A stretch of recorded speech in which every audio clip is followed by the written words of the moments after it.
I'd say my biggest failure in the past has been a lack of belief in my own abilities Mm, and in the abilities of my God to see through what's going to happen in my life. mm, So, in the moments where I have self doubt or doubt in the power of Jesus, mm, that has led to my biggest depression, my mm, biggest setbacks, and not moving with the speed, boldness, and courage that mm. I know is necessary to be successful in business and in life in general. Hello, everyone, and welcome to the Business of Learning podcast. My guest here today is Mike Gross, who is the COO and Head of Education at Credit Academy. Mike, thanks for being here today. Thank you for having me. Excited to be here. Yeah, I'm excited to have our conversation. This is a bit of a different dynamic than most people I've spoken with, or most companies I've spoken with. So, tell everyone a little bit more about Credit Academy, what you guys are all about, who you help, and anything else you'd like to share.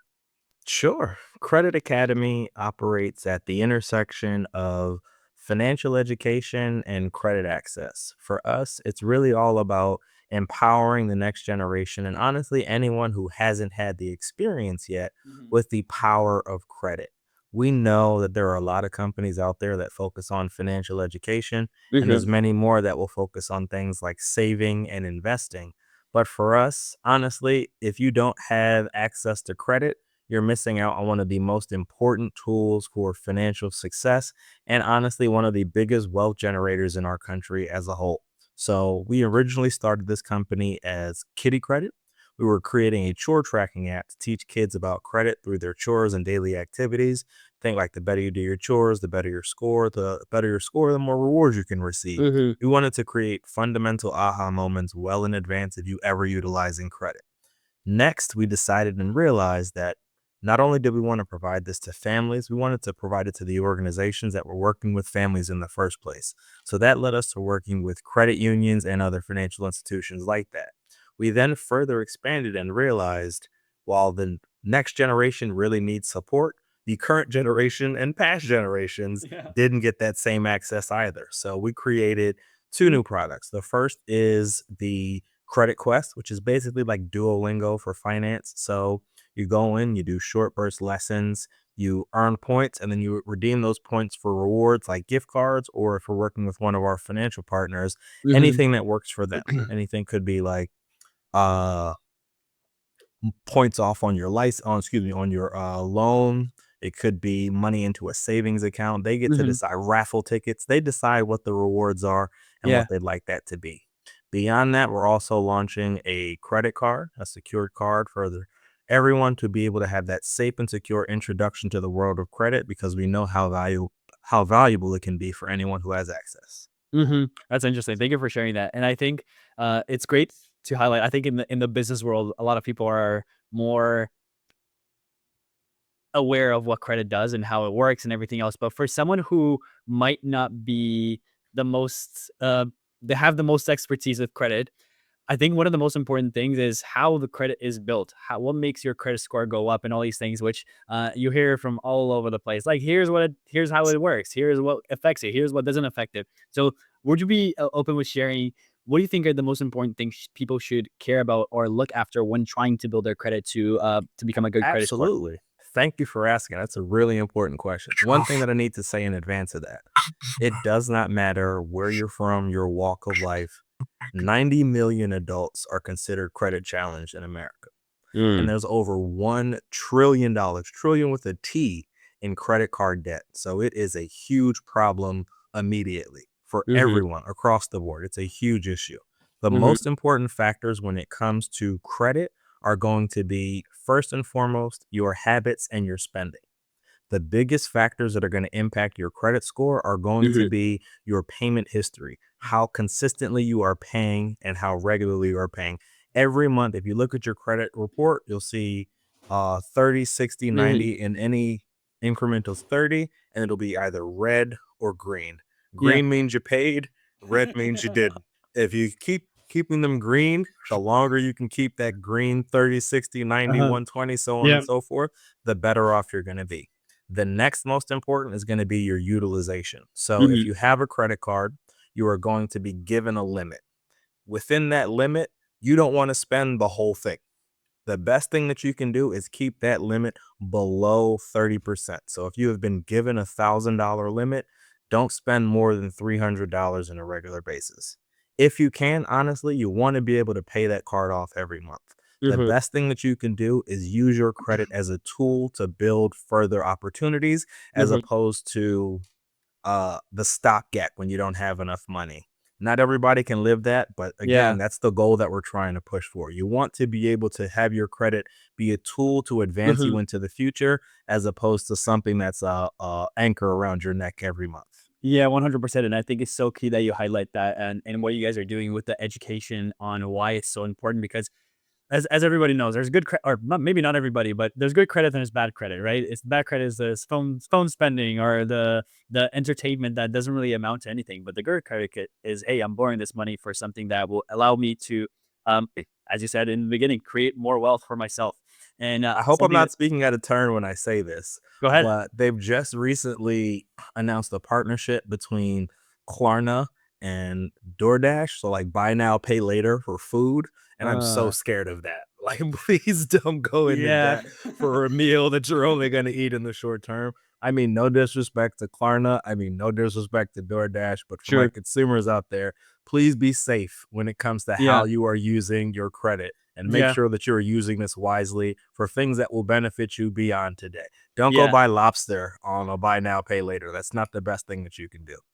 Yeah, I think it's thank you that for highlighting that. And it's I think it's an interesting one as well because it also goes back to being aware. It's like if you know that you're gonna spend that whatever $25 on DoorDash, know that you at least need to pay that off when at the end of the month. Like at least like make sure that at least that happens. But of course, hopefully that doesn't even happen in the first place and you're investing in better things in better things and something that's quite interesting to me which I actually never thought about until I heard a specific video a couple months maybe a month back or so is obviously compounding interest is something that people talk about in investing and hey if Uh-huh, you obviously uh-huh, invest for a long time DCA the dollar cost average and keep bringing that on you'll bring that up and you'll start that hockey stick will come uh-huh. but something that I never thought of is it actually goes the other way as well with credit.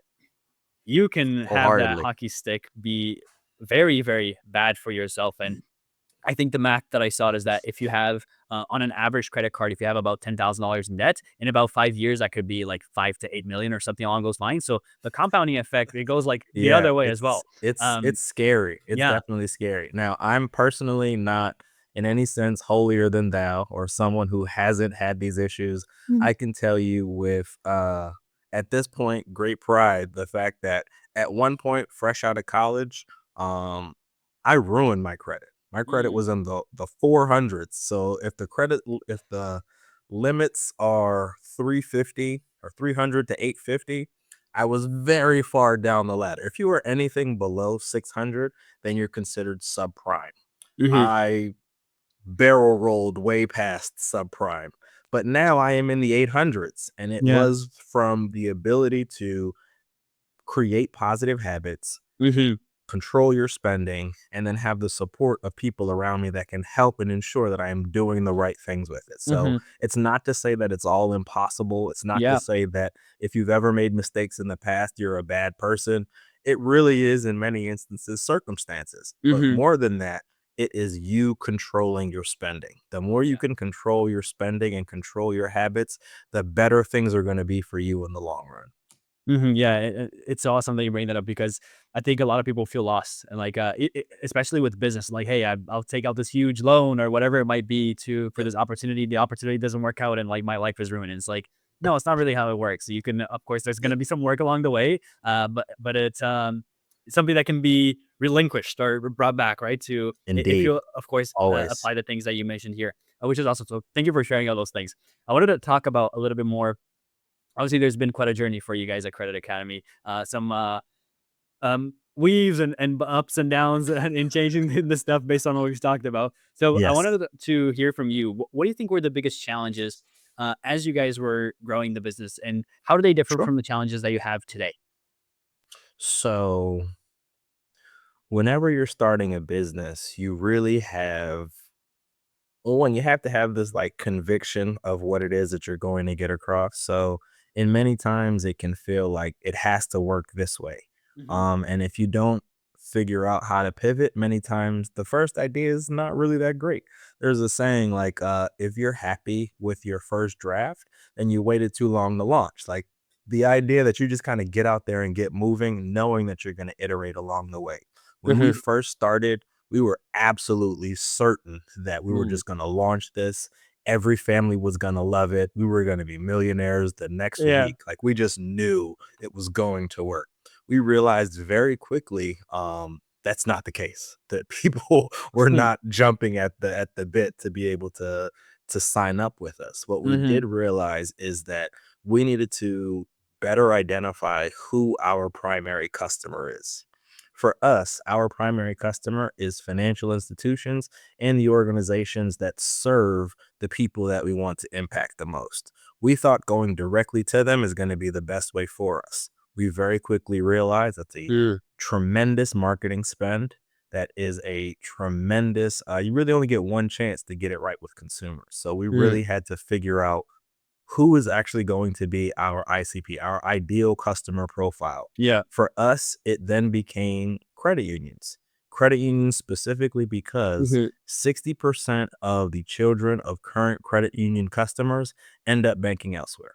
Mm. So for them, it's a sustainability issue. You Yeah. need to be able to engage not only the next generation, but ensure that you have something that speaks to them in the first place. So Mhm. for us, it really became all right, how do we adjust and ensure that we're not only speaking our customer's language, we're speaking to the right customer in Yeah. the first place. That's a really huge and important thing. Mm. As we now grow and are launching new products, the idea is less are we speaking to the right customer and are we serving their needs effectively? And do we have the capital to ensure that we can reach the eventual goals that we have? We Mhm. are very confident in our outlook, where we're going and how we're doing things, but we always got to ensure that you got enough money to keep the lights on. You can Mhm. keep paying people, you can That's keep important. affording to do. It's very important. My wife would not be happy if we couldn't keep living or eating. Yeah. My children don't care what I do as long as I can keep buying them more food and toys. They would be happier. So Mhm. understanding the cost associated with the things that we are launching. So as Mhm. we launch new products, our cogs go up. Our cost of doing business is going to enhance and change and adjust. So it's really just thinking about not only who is that customer, but now how we Mhm. are serving them most effectively. Mm. And then how do we ensure that we can continue to afford all it is that we're trying to get accomplished. Awesome. That's awesome. Yeah, I really love the way to hear the way that you're thinking and like how those lessons actually brought you to what you how you guys have the how you guys have the vision now. So it's awesome to hear. And I'm wondering for the partners or the clients, I'm not sure what you guys refer them to. When those conversations start, where do they usually come from? Is it a lot of word of mouth, referrals? What's the you don't have to give me, of course, your full marketing strategy here, but how does that usually happen in Sure. engaging a lot of these conversations? Sure. Couple of things. For us, we really want to be able to meet our customers where they are. So Hmm. we will start with going to conferences, Mm, yeah. but we'll also just cold call. We will show up at your doorstep. I want you to feel confident in knowing that we are here and in this with you. For us, the client relationship is not Hmm. just you're going to pay me and you'll never see us again. Yeah. We really want to see what we're providing work for you. So Mm, that way, what you're providing works for the end consumer. So mhm, we get into the dirt with you. Like we will help you create their own marketing strategies. We will help you identify where things are going wrong. I mhm, go and do workshops on behalf of those organizations or with mm, those organizations specifically because we want to ensure that what we're doing works not only for you but for the end user that you're serving. For yeah, credit unions, they call them members. So for us, we do direct mail campaigns. We go to conferences. We get some word of mouth.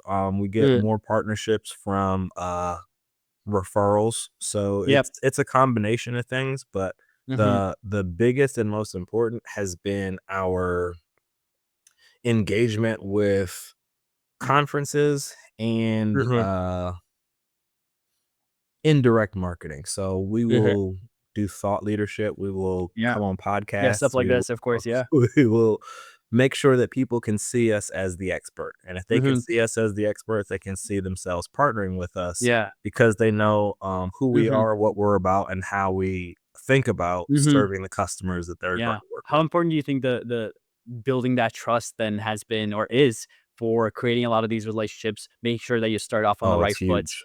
Yeah, no, it's absolutely huge.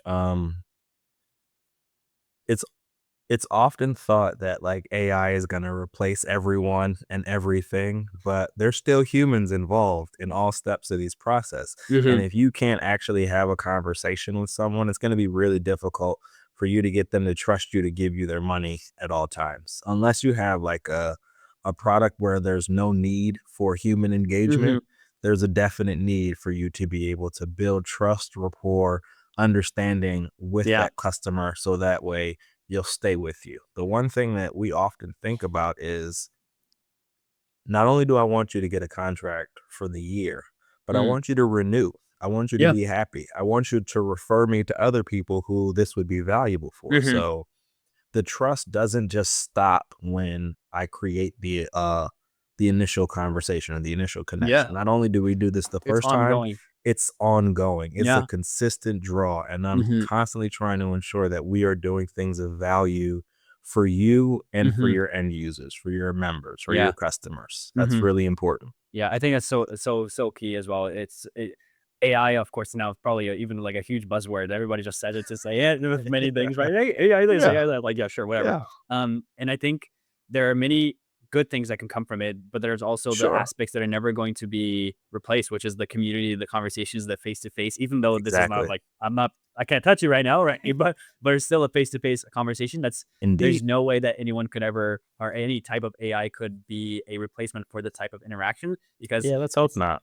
yeah, I hope so as well. Yeah, I know. Yeah, we're saying this, and then 10 years down the line, we could just robots. So I'll pray that it doesn't happen, but Yeah, indeed. at least in the near foreseeable future, and I hope in my lifetime, hopefully it Very doesn't true. happen. Um, Very but true. with that all being said, are you guys implementing AI into the business as well in We in some are. of like We maybe looking at are. client acquisition things like that as well? So we think of it more so in terms of the user experience Mm, within our application. of the back So end, okay. adaptive learning is one way to think about the inclusion of AI. So Mm, for us, if you look at the history of financial education, if you look at the educational standards as they exist, they go basically by grade and then by age. okay. You could have a 30-year-old who has the understanding of a 10-year-old when it comes to finances, and you could have a 10-year-old who was a whiz kid who has the understanding of a 40-year-old. Mm-hmm. So you can't specifically say for sure that grade or age is the best determination for what it is that you actually understand when it Mm, comes to financial education. For us, we are implementing adaptive learning. So for every individual, we're going to determine what it is that you already understand and then what's most important for you in moving forward. So there's aspects of what you already comprehend. There's aspects of what your interests and goals are for the future. And then we can align our education mm, to meet your needs more effectively. For our clients, they definitely want to see the individual improve. mm-hmm. Yeah. It's valuable for any individual. You'll have less defaults, less delinquencies. They'll probably be more profitable members or customers to you. But Mm-hmm. even more than that, I want you to get the products that I offer. That's kind of my business. Mm-hmm. As a credit union or a financial institution, I provide loans. I want you to get some loans. I want Mm-hmm. you to open some bank accounts. Yeah. So I need to be able to provide you the products that fit best with the goals or needs that you have, Mm-hmm. but also ensure that you are in a position to handle those effectively. Mm-hmm. So our adaptive learning focuses on both sides of that equation. One is for the individual. What is it that you already understand? What is Mm, it that you're trying to do moving forward? Let's tailor the educational experience for that. The other side of it is you want to provide them the access to these particular products or services. How do I get those to you at the right time and in the right format so that way you can utilize them effectively? Awesome. Very, very cool. Mike, I have two final questions here for you. Okay. And one is a question that I've been asking everybody on the podcast. So you're going to be a victim of it as well. So let's start with that one. Okay. Um, um, Here's a question. Let's say you had a magic wand, and this great, amazing magic wand can just solve one thing in the business. It could oftentimes be many things that we're trying to solve and many priorities, but for this question, just one obstacle, one challenge, whatever it might be, one thing that would allow your growth goals to happen just like that. What's the one thing that you'd like to solve in the business? Wow. I got a laundry list of things to solve in I my know. business. There Now are I just often need many. Yeah, to I need to pick one thing that just would one thing, highest leverage solve activity. many problems within my business. Yeah, looking at the growth of the company. Looking at the growth of the company. I'd say what would have the highest impact or highest value is, well, one, just having enough capital. Again, we are in the midst of launching a credit card.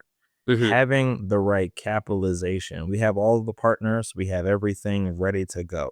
Having the right capitalization to be able to launch effectively, and then see, I don't want to give you two, and that scares me because now I'm jumping in different directions. Um, yeah, no, okay. I'll take that one back. I'm not gonna Okay, go money because we can get take it back. access to money without too much concern. That's not really a magic wand kind of Okay. thing. I want the world at whole to understand the value, importance, and urgency of having Mm, high quality credit. mm, If the world around me understood its value and importance, and I didn't mm. have to do the explaining as Yeah, if they're well as educated the on it selling, already. Hmm. then it would skyrocket our trajectory and growth.